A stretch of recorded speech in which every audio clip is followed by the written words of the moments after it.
warahmatullahi wabarakatuh. Waalaikumsalam warahmatullahi wabarakatuh. Mari kita menyaksikan pengembangan aksi nyata budaya positif yang akan disampaikan oleh Pak Heru Akbar. Kepada Bapak Heru Akbar, waktu depan kami persilakan. Terima kasih kepada Ibu Sarah yang telah memberikan waktu dan kesempatan pada saya pada hari ini untuk menyampaikan aksi nyata tentang budaya positif yang berada di lingkungan SDN 1 Bahasa.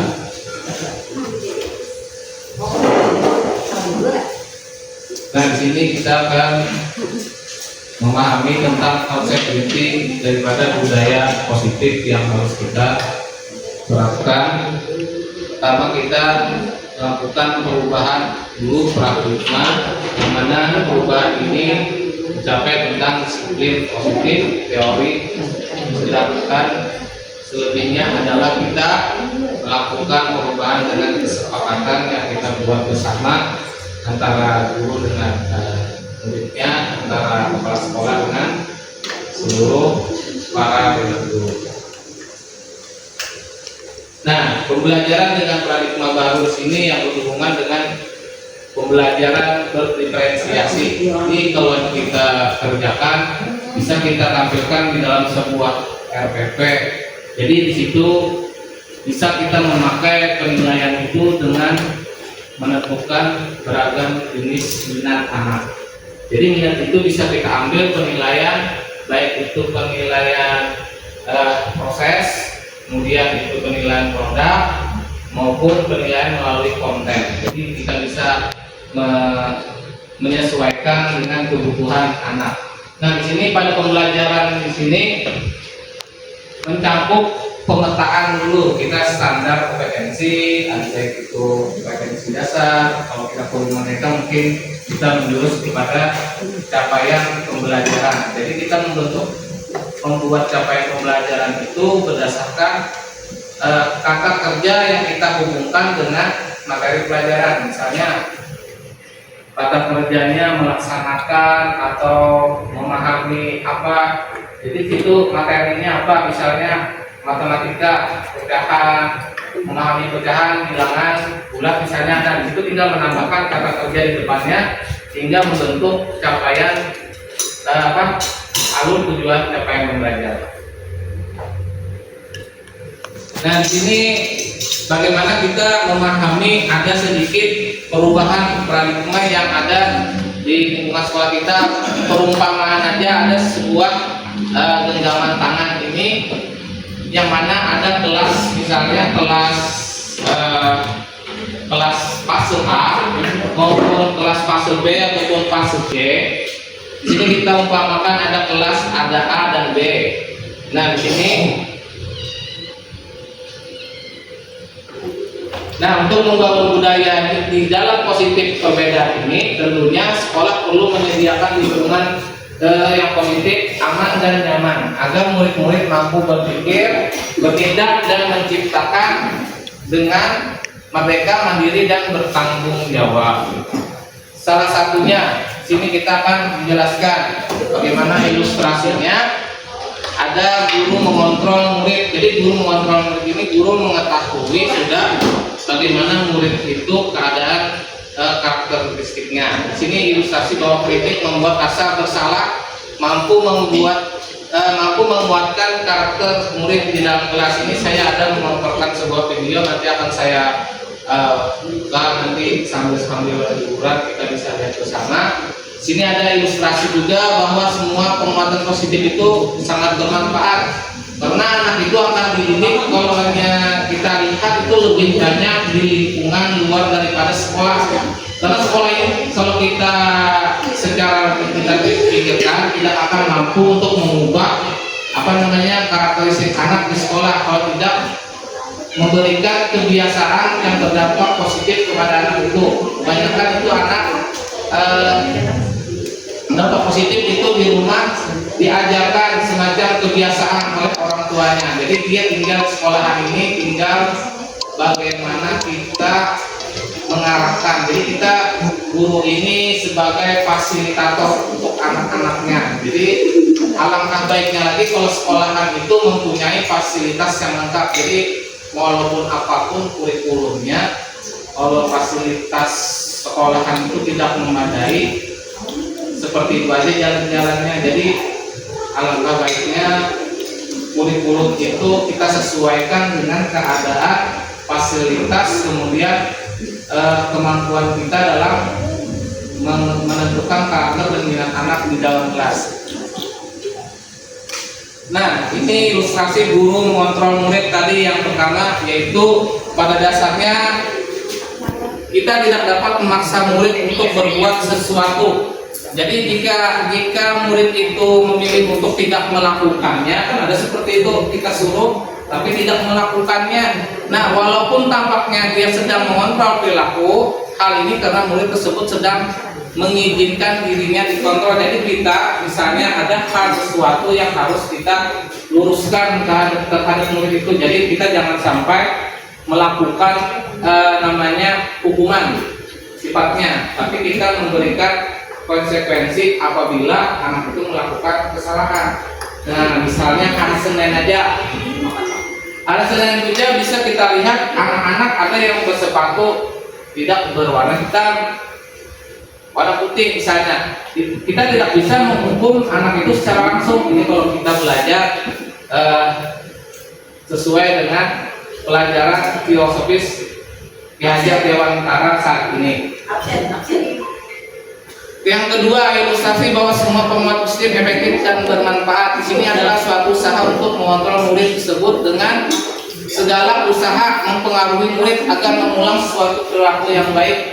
Jadinya misalnya kita sebagai guru, kalau kita melakukan sesuatu yang melihat murid itu tidak sesuai dengan apanya, kita tentunya harus mengontrolnya. Jadi supaya murid itu bisa beradaptasi dengan apa yang ada di lingkungan sekitarnya.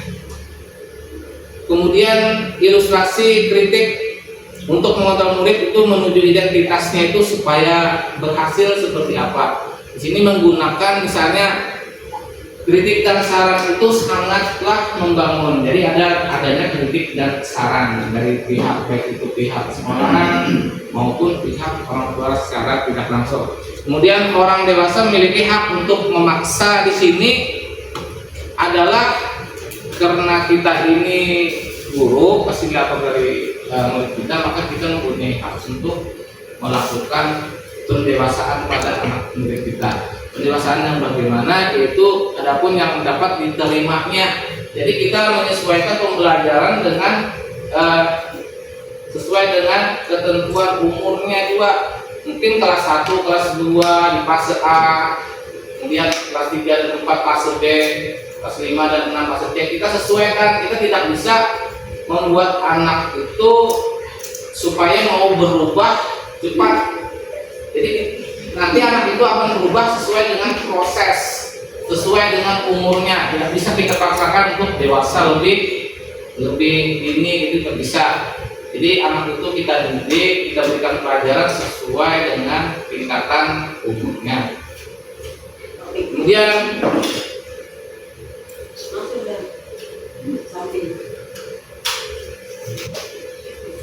bagaimana seorang bisa berubah dari paradigma stimulus respon kepada pendekatan teori kontrol. Nah, di sini sesuai dengan pendapat Stephen, pada stimulus respon seolah-olah orang lain dapat dikontrol, kemudian teori kontrol sangat bertolak belakang sesuatu yang sedang kita kontrol sebelumnya.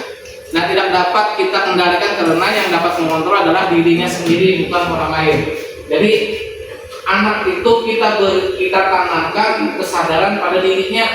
Kita tidak bisa memaksakannya harus gini kalau tidak kita tanamkan kesadaran pada dirinya. Misalnya kita suruh anak itu sholat tepat waktu, misalnya masuk tepat waktu atau belajar konsentrasi, tapi anak itu penanaman pada dirinya itu tidak terbiasa karena di lingkungan rumah itu bertolak belakang pada kebiasaan yang kita terapkan. Jadi bisa cuma berat untuk melakukan perubahan itu perlu proses dan berkelanjutan. Nah, sini bagaimana kita mengubah paradigma stimulus respon ke pendekatan teori kontrol, yaitu mencoba mengubah, di sini kan stimulus responnya mengubah orang agar berpandangan sama dengan kita, sedangkan teori kontrol atau pilihan yang tadi yang sebelumnya kita berusaha memahami pandangan orang lain tentang dunia, ini lebih meluas lagi. Kemudian yang berikutnya, perilaku buruk dilihat sebagai suatu kesalahan, sedangkan teori kontrolnya semua perilaku memiliki tujuan. Jadi anak itu bila mempunyai kesalahan tidak langsung kita vonis dia bersalah ataupun dihukum. Jadi kita minta pendapatnya dulu, apa alasannya melakukan kesalahan itu. Misalnya tadi dia memakai sepatu putih, kenapa tidak sepatu hitam? Jadi apa alasannya memakai sepatu berwarna putih? Jadi tidak langsung menghukum anak itu untuk lari ke lapangan atau melakukan hukuman fisik lainnya. Jadi kita identifikasi dulu apa permasalahannya. Oh, ternyata anak tadi itu sepatunya kehujanan dan masih basah, sementara memakai sepatu putih, dan besoknya nanti baru dia berjanji untuk memakai sepatu hitam kembali. Nah, konsekuensi itulah yang bisa kita lakukan untuk melakukan stimulus respon positif. Kemudian di sini ada lagi orang lain bisa mengontrol saya. Kemudian teori kontrolnya hanya ada yang bisa mengontrol diri Anda. Jadi anak ini perbedaannya, kalau kita bisa mengontrolnya belum tentu dia bisa mengontrol dirinya sendiri. Kemudian di sini ada saja model berpikir, ada menang dan kalah. Biasanya ini terjadi pada anak, apalagi di dalam lomba. Dia ingin menang dan kalah itu pasti. Sedangkan di model berpikirnya menang kalah itu tidak jadi masalah. Yang penting sudah ikut berpartisipasi. Lanjut, Bang. Nah, disiplin positif dalam budaya kita ini, maka kata disiplin telah berubah menjadi sesuatu yang dilakukan seorang kepada kepatuhan, cenderung menghubungkan kata disiplin dengan ketidaknyamanan. Jadi disiplin ini apabila kita melakukan kepatuhan baru bisa dikatakan disiplin. Sebenarnya kita merupakan salah satu pendekatan disiplin diri itu, yaitu memampukan seorang untuk mengontrol perilaku yang berkaitan dengan kesadaran dan bertanggung jawab atas tindakan sebagai wujud menghormati diri sendiri dan orang lain. Nah, sebagai pendidik tujuan kita adalah menuntun murid untuk memiliki disiplin diri sehingga mereka bisa berperilaku yang mengacu pada nilai-nilai kebajikan universal dan motivasi intrinsik. Nah, pendekatan disiplin positif di sini ada peserta didik yang secara tidak langsung tentang didik cara kita sendiri, baik itu orang tua, guru, dan orang dewasa, memberikan dampak pengaruh positif pada anak serta peserta didik.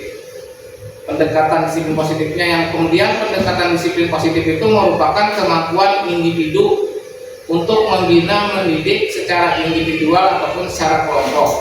Ada juga yang perlu mendapatkan dukungan kebijakan sekolah dan peran serta pemangku kepentingan sekolah. Nilai-nilai kebajikan universal. Apa itu nilai-nilai kebajikan? Di sini adalah sifat-sifat positif, merupakan tujuan mulia yang ingin dicapai setiap individu. Sedangkan nilai kesepakatan yang disepakati bersama itu lebih mengarah kepada lintas bahasa, suku, bangsa, agama maupun latar belakang. Contoh yang dapat kita terapkan itu nilai kebijakan, yaitu yang berhubungan dengan profil pelajar Pancasila. Itu kolomnya kurikulum merdeka, misalnya beriman, bertakwa kepada Tuhan Yang Maha Esa, kemudian mandiri, bernalar kritis, berbaik global, gotong royong, dan kreatif. Motivasi perilaku manusia, bagaimana untuk menghindari, untuk mendapatkan, dan untuk menghargai diri sendiri.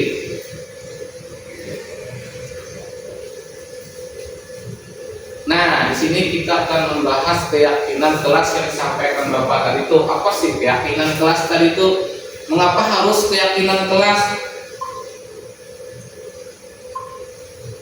Nah, menurut Ki Hajar Dewantara, Di sini kita akan lihat sedikit, merdeka itu artinya tidak hanya terlepas dari perintah, akan tetapi juga cakap kuat memerintah diri sendiri. Jadi kita bisa, anak itu setelah membuat kesepakatan dia bisa mengontrol dan bertanggung jawab atas apa yang sudah dilisankan dan dituliskannya nanti. Nah, kesepakatan kelas di sini, di sana kami guru dan murid yang saling menyayangi. Ini artinya setiap guru dan murid saling menyayangi. Tidak ada nanti sifatnya membeda-bedakan muridnya. Nah, di sini kemudian kami murid yang semangat belajar. Ini kesepakatan bisa kita buat sendiri nanti. Misalnya lagi kami murid yang peduli dengan teman-teman. Nah, itu dibuat sendiri. Kalau di kelas 4 tuh mereka membuat cuma ulun kalau membaca tulisannya Pak ada kali. Cuma ya makanya ulun suruh lagi di rumah untuk membuat kesepakatan yang diketahui orang tua muridnya, supaya kesepakatan itu menjadi kebiasaan anak di rumah. Misalnya main HP tadi diizinkan oleh orang tua muridnya berapa jam aja gitu. Jangan sampai terus. Nah, tentukan keyakinan dari peraturan berikut. Nah, setelah selesai kesepakatan tadi, kita akan menentukan keyakinan. Di sini ada 8 yang terlihat, yaitu tanggung jawab, menghormati orang lain dan berkomitmen, keselamatan, menghormati orang lain. Di sini ada juga kesehatan, menghormati orang lain, bersabar, kesehatan, keselamatan dan keamanan. Bagaimana membuat keyakinan kelas? Nah, di sini terlihat jelas ada lebih abstrak dari peraturan berupa pernyataan universitas, dibuat dari bentuk kalimat positif sedikit saja agar mudah diingat, terus sesuai dengan. Nah, ini salah satu contoh yang daripada membuatkan agar sebuah menjadi gambaran diskusi mengenai peraturan. Jadi didiskusikan dulu dengan anak bagaimana, kemudian merumuskan peraturan menjadi keyakinan. Lalu dirumuskan, anak mengangkat nanti keyakinan kelasnya bagaimana dirumuskan, kemudian menempelkan keyakinan, nanti ditempelkan seperti di kelas 4 itu, ditempelkan di dinding agar anak bisa bertanggung jawab dengan keyakinan kelas yang dibuatnya. Nah, jadi ditempelkan di dinding. Jadi di bagian itu peraturan itu harus tertulis apapun bentuknya, tertulis. Jadi kalau yang tertulis itu anak tidak bisa mengelak lagi. Kalau lisan sekarang anak masih bisa mengelak. Misalnya jangan kerjakan PR di kelas di sekolah misalnya, dia tetap bisa mengelak. Kalau tertulis dia akan patuh. Kemudian, nah ini diskusi tentang keyakinan kelas dipimpin oleh seseorang nanti di dalam kelas. Ini contoh-contoh yang sudah ada. Terus dukungan yang dibutuhkan. Apa sih dukungan yang dibutuhkan? Yaitu dukungan dari pihak sekolah dalam bentuk bisa juga dana, fasilitas, bisa juga dukungan dari orang tua murid mendukung program, bisa juga dukungan dari guru-guru untuk menerapkan budaya positif di kelas. Dukungan yang dibutuhkan terus. Nah, kebutuhan dasar manusia di sini kita hubungkan ada 5 kebutuhan dasar, yaitu bertahan hidup, kasih sayang, penguasaan, kesenangan dan kebebasan. Nah, 5 kebutuhan dasar itu menurut Dr. William Glasser dan dalam choice teorinya. Ini ada 2 kebutuhan, yaitu kebutuhan bertahan hidup, kebutuhan sayang dan rasa yang diterima, penguasaan, kebebasan dan kesenangan. Bisa biang baca sendiri di sini karena kalau menjelaskan ini waktunya ini bisa lawas benar awal. Nah, 5 posisi kontrol guru terhadap murid. Nah, ada pihak sendiri di sini, ada 5, ada penghukum. Pihak di sini biasanya melakukan hukuman itu apa aja? Yang lihat di sini nah.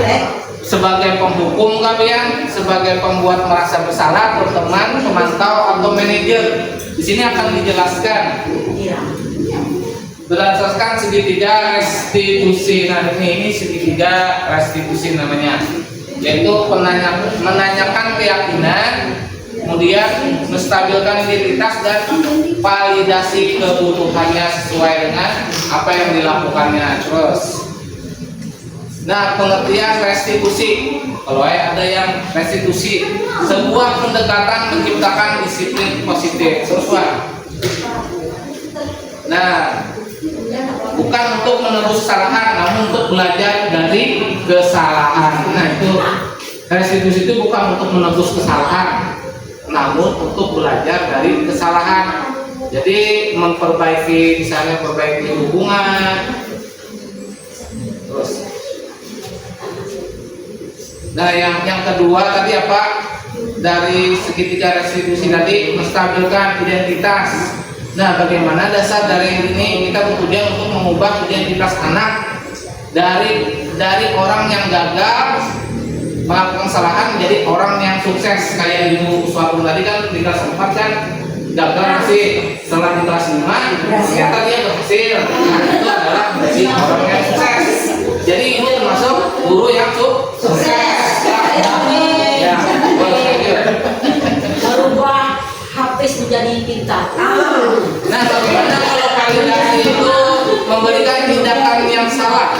Di sini ada tindakan salah, misalnya namun bila dikatakan dengan nada tanpa menghakimi akan menginvalidasi kebutuhan mereka. Misalnya padahal kamu bisa melakukan yang lebih buruk dari ini ya. Kamu pasti bukan alasan mengapa melakukan hal itu. Jadi ini semua adalah validasi tindakan yang salah. Karena apa? Karena dia menguatkan kepada alasannya kenapa dia selalu berbuat salah, padahal anak itu tidak selalu berbuat salah.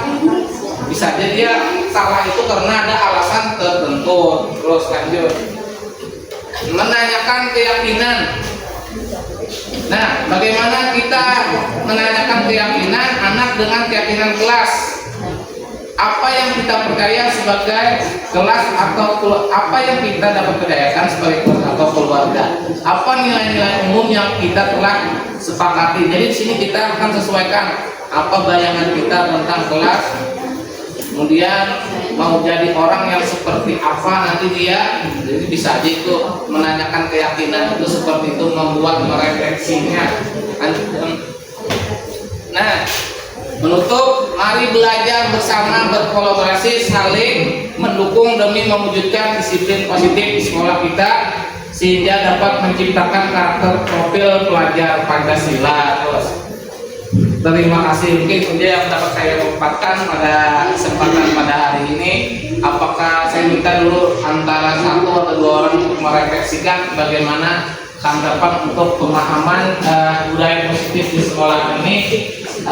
Waktu dan tempat saya kembalikan untuk bisa memberikan refleksi positif. Terima kasih. Assalamualaikum warahmatullahi wabarakatuh.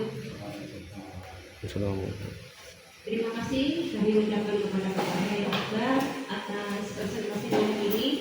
Alhamdulillah dengan adanya Pak Diril sebagai tutor IKN memberikan paparan tentang sedikit tentang kurikulum merdeka disiplin budaya positif ya, asli nyata budaya positif. Di sini yang lebih paham ini membuat kesepakatan kelas karena ini termasuk pembentukan karakter siswa. Alhamdulillah, mudah-mudahan dengan presentasi Bapak Hiri ini kami guru-guru calon-calon guru hebat dan mungkin alhamdulillah sudah hebat bisa menerapkan kesepakatan atau kesepakatan kelas dengan para siswa yang disepakati oleh siswa dan guru tersebut. Terima kasih kepada Bapak Hiri, sangat bermanfaat pemaparan hari ini. Demikian ulasan dari Run. Salam mohon maaf. Assalamualaikum warahmatullahi wabarakatuh.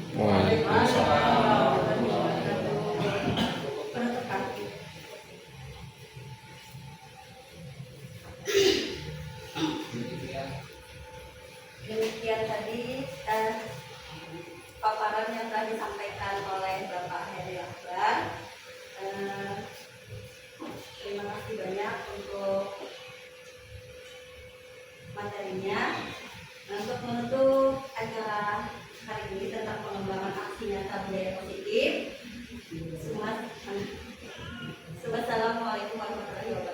Waalaikumsalam.